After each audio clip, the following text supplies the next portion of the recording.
Oh, I love it. All right. I believe we are live. Yay. All right. Happy Monday morning, everybody.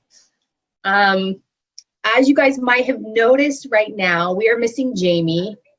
I pretty much told her like her insights were too deep, too thoughtful. I was like, it's making me look like JV times 20 team.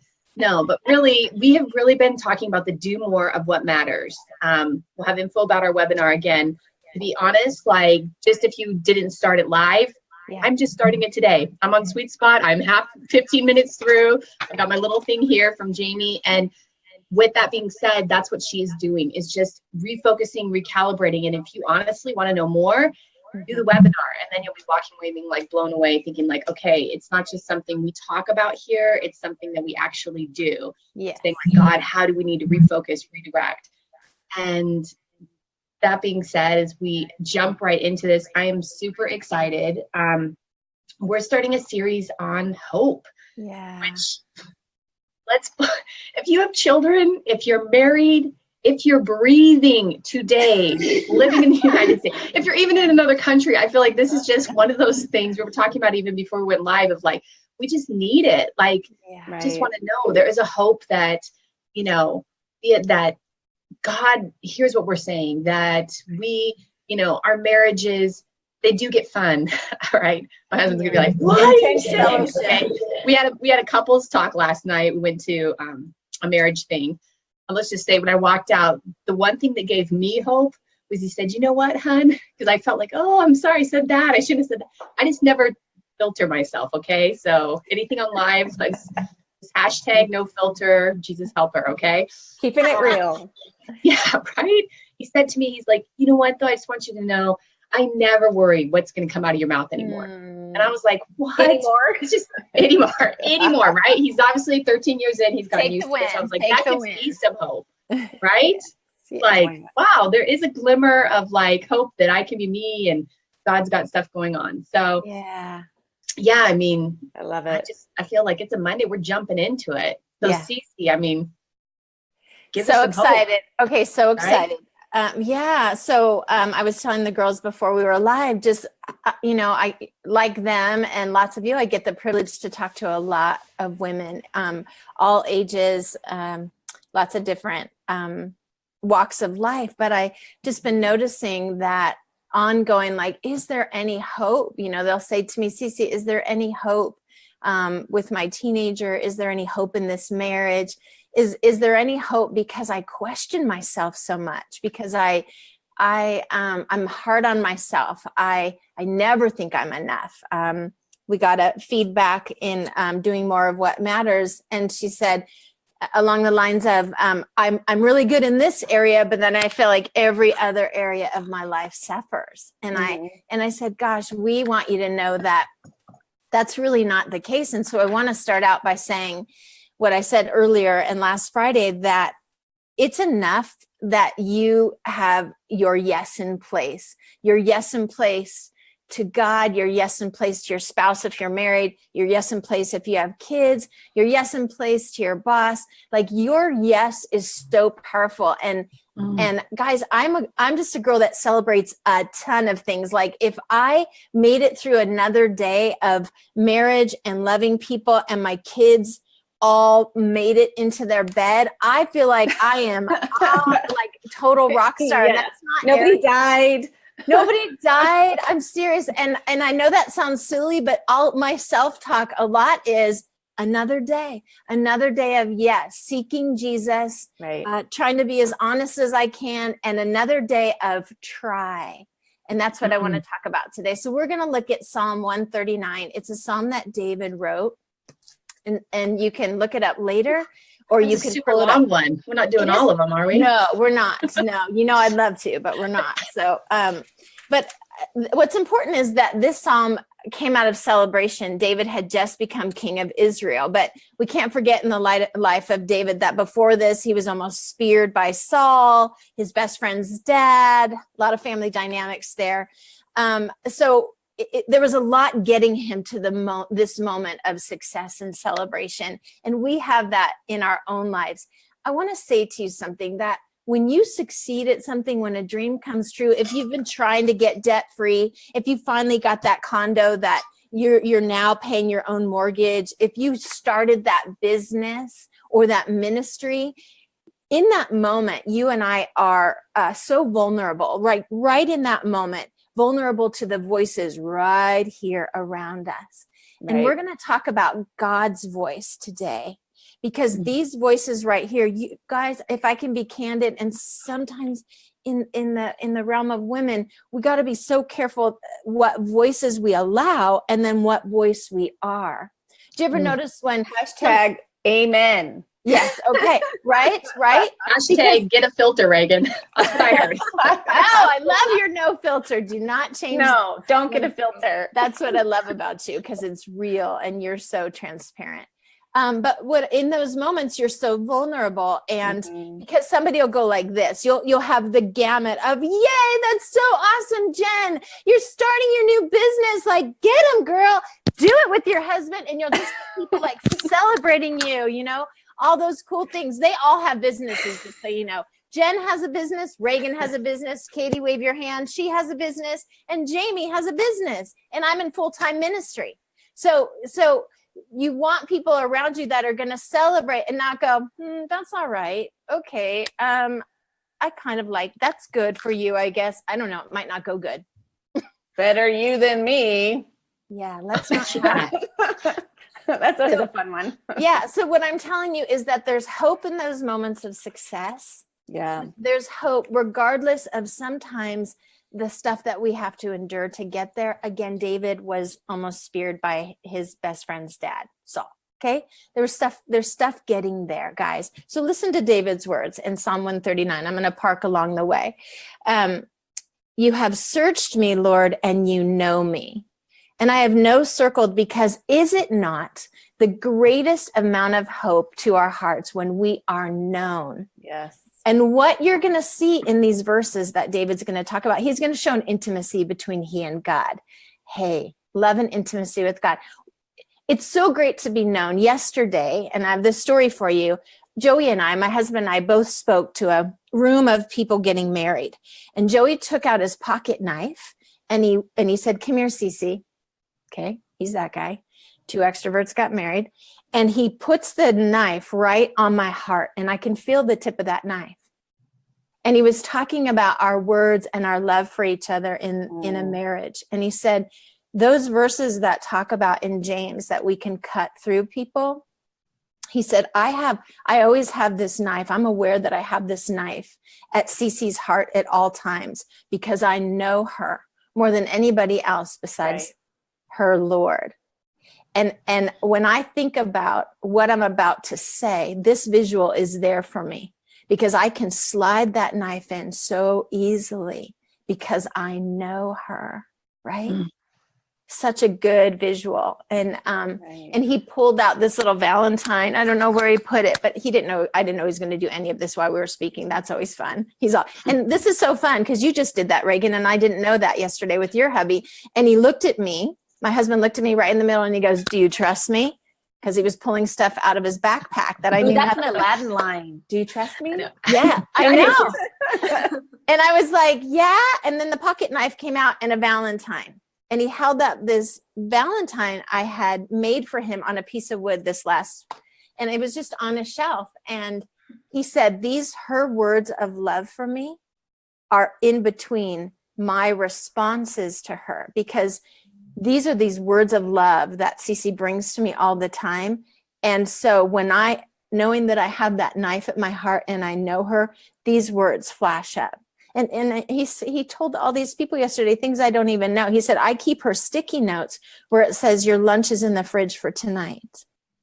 And he said, I have this area because if I'm going to go pout and get mad at her, then those words will stand in between that knife at my wife's heart. That is true in every friendship. That is true with all of our kids. That is so true in ministry. Because we know each other, we can be very vulnerable. So David starts out by saying, you have searched me, Lord, and you know me. Thank the Lord that he knows this. You know when I sit, when I rise, you perceive my thoughts from afar. You discern my going out and my lying down, and you are familiar with all of my ways. What David is saying is God is familiar with all my great ways and all my terrible ways. And is it not great to know that God knows the evil or the cruelty in our thought life or in our lives in general? That's where hope springs from. Yeah. It is a full-time job to try to hide from God, because we spend a life in lots of ways reframing ourselves for people around us so we don't scare them sometimes, honestly. But we never reframe, or should never reframe, with God, because he's familiar with all of our ways. It means, like Psalm 61 talks about, there's the spirit of despair. It means we get to take off that spirit of despair, Right. and that exhaustion, and we get to put on, you know me, my good, my bad, my smart, my weak. You know me. And David is talking about this as he's just become king. Mm-hmm. This intimate, familiar, sweet voice about God. And he was just made in man's eyes king. And that speaks to me. That just speaks to me. You discern my thoughts. So verse 5, I'll go to, you hem me in behind and before, and you lay your hand upon me. Later in verse 10, it says right hand. And I want you to know, when you see right hand, like Jesus is seated at the right hand of God, on the right side is a big deal. So that little statement that your hand is upon me, and later in verse 10, in verse 10, your right hand will hold me fast. Listen to me.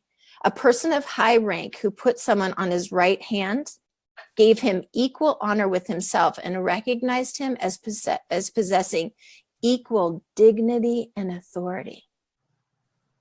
So when God says that I'm putting my right hand on you, I'm using my right hand, or I'm setting you on my right hand, Reagan, Jen, Katie, Jamie, everybody listening, he's saying, I'm letting you benefit from my authority. My authority is over you, and it's going to come through you. And I always say this, guys, this is my favorite thing about being known by God. I'm with him and she's with me.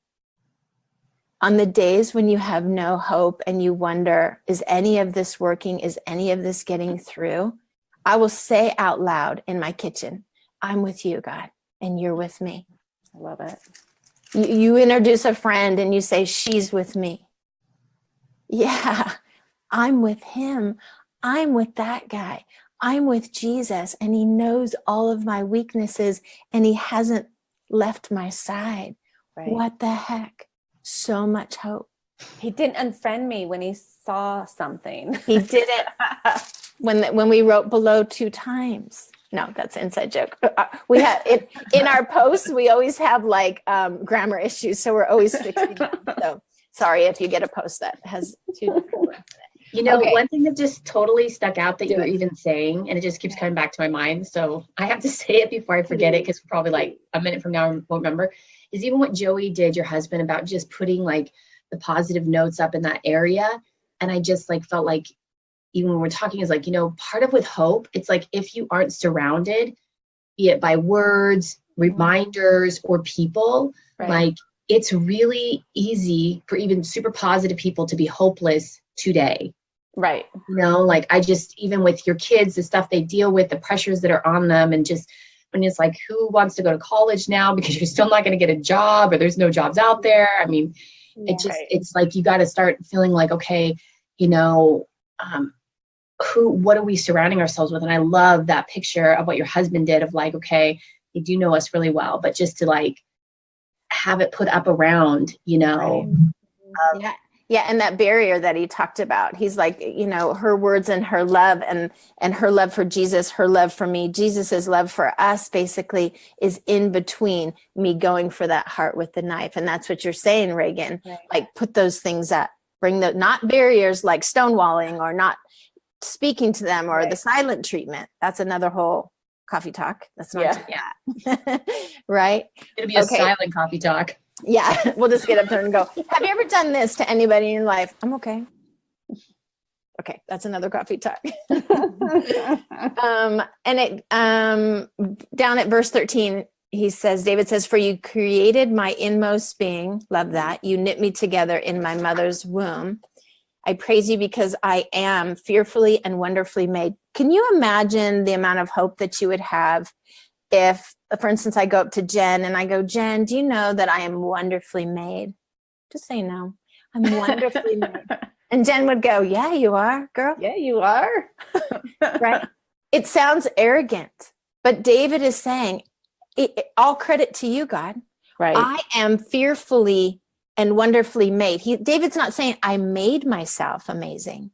I was just going to say that. I feel like the world is like, I have put made so much myself work into this. Yeah. Whereas like we are there, not because of anything we've done, Yeah. but simply because of we are his creation. I'm with him, the creator, and I made him, right?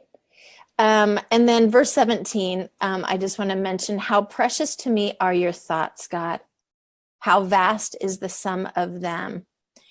And 18 finishes, were I to count them, they would outnumber the grains of sand. When I awake, I am still with you, which means I was with you in the night too.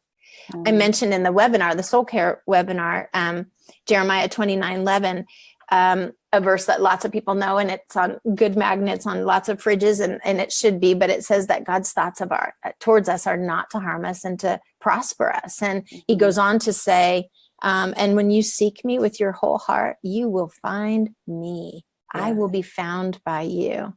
And so David is saying the same thing.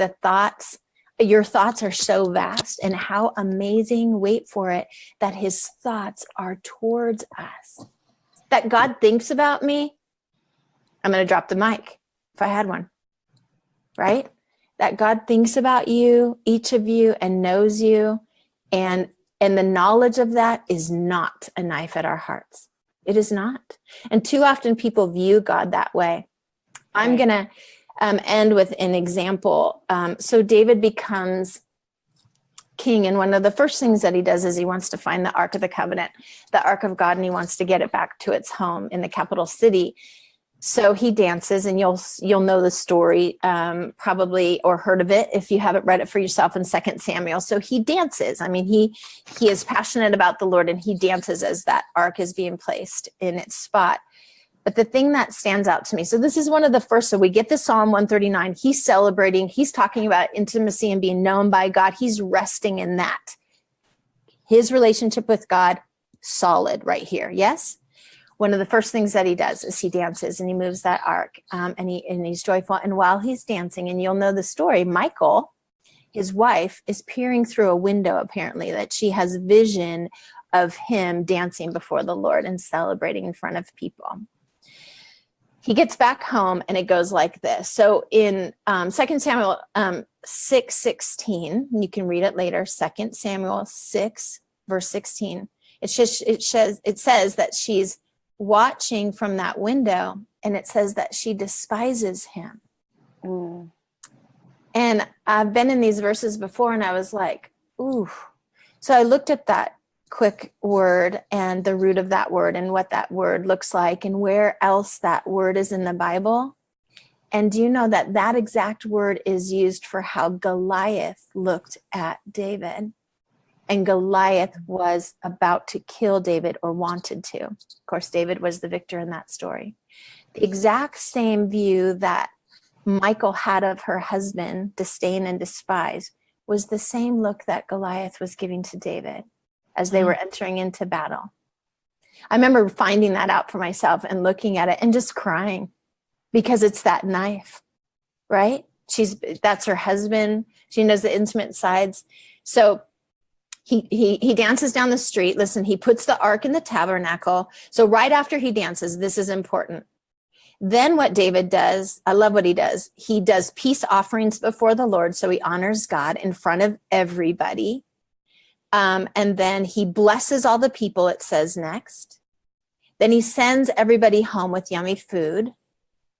And then he returns home to his household. And the way the verses read, Michal's just ready to pounce, guys. And she does. And you got to read it for yourself. Just read 2 Samuel 6, the whole chapter. It's an epic story. And she pounces, and he says, no, we're not having this. That was before the Lord. And nobody else was offended. Nobody else was offended, Michal. That verse ends kind of sad, because from what we can see in the word, they from that point on, they're kind of never together again. And maybe she was still in the palace. I'm not sure how that worked, but she stood with that knife right there. He was literally exposed. He was in a place of celebration, which is what we looked at in Psalm 139. And her words, her first words, the one that knows him, his wife, and that can be a close friend or sibling or even a child to you or you to a child, those first words cut right through David. And it looks like it ended relationship. And there is so much hope in knowing the story.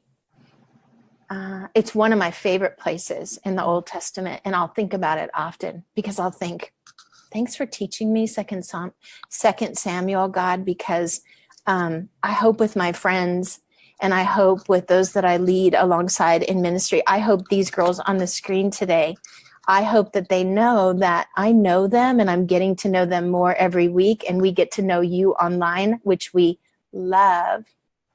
And our heart is that we're messengers of hope to you, that as we get to know you, we do love you more, and we love you when you share all of your struggles, guys. Mm-hmm. I love that Reagan's filter. I love how Jen expresses, and I love how Jamie and Katie do. And so there is hope in being known by God. This is my final thought, and I'm going to throw it to Jen for her thoughts. There is hope in being known by God, because when you have an intimate person in your life and you're going to forgive him. Listen, my hope is that David forgave her. I don't know how that rolled out, but after this, Jesus came. This is Old Testament, and then there was the cross. Matthew says to us, for if you do not forgive, then your Father in heaven will not forgive you. Forgiveness is a command, not a nice thing to do, right? Jesus, his whole life equals forgiveness. So let me just say that before we move on. But that being known by God is the secret place, is the safest place, is the soft landing. Regardless of what happens in your life, even in your closest of marital or family relationships, even with your dreams and your passions, listen to me.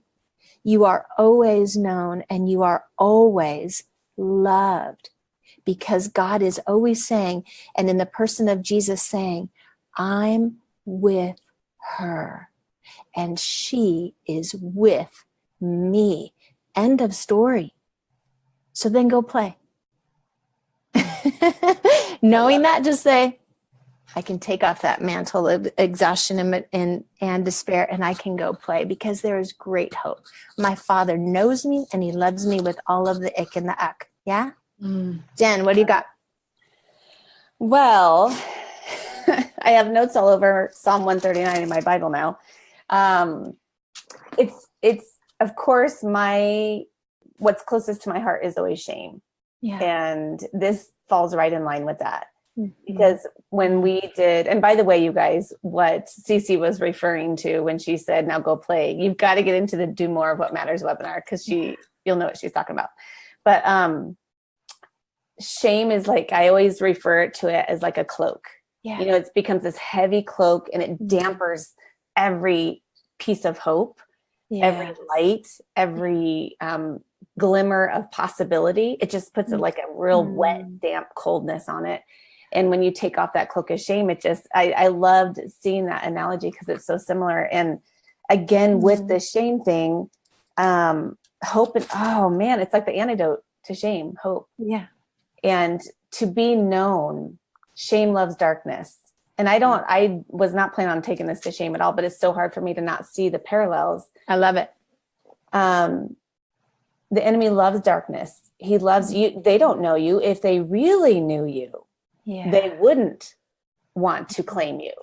If they really knew those thoughts, if they really know what happened, what you did, what was done to you. Shame is such I don't want to be known.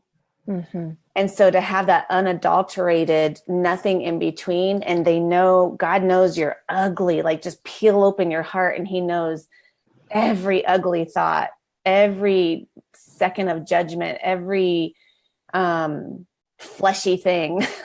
Always, whenever I'm talking to Andy, I was like, okay, just so you know, this is going to be really fleshy. I think he gets excited, and it's so not what I was intending, but But it's, it's to know that all of that is exposed and God goes, I know. Yeah. And I love you.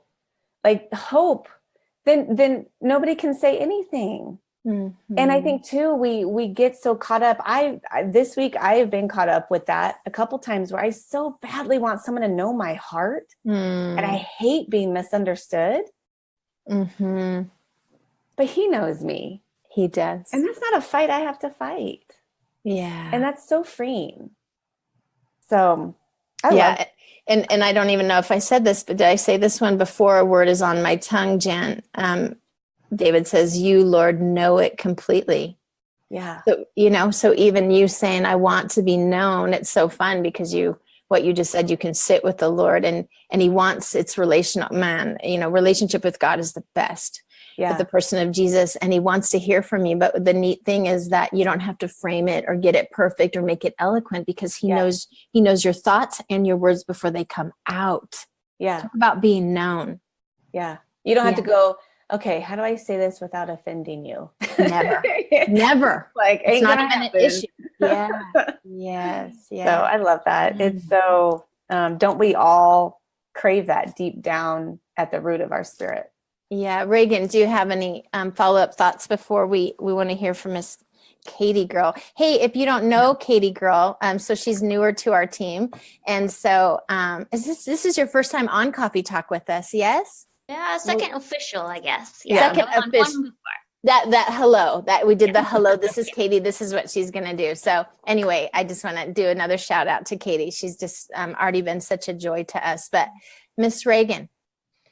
Realistically, the one thought that keeps coming to my mind, gender just was so good. I love how you always bring these analogies that I'm like, and shame's not something I deal with, but I just feel like that, what you just tied it to, there's so many other things.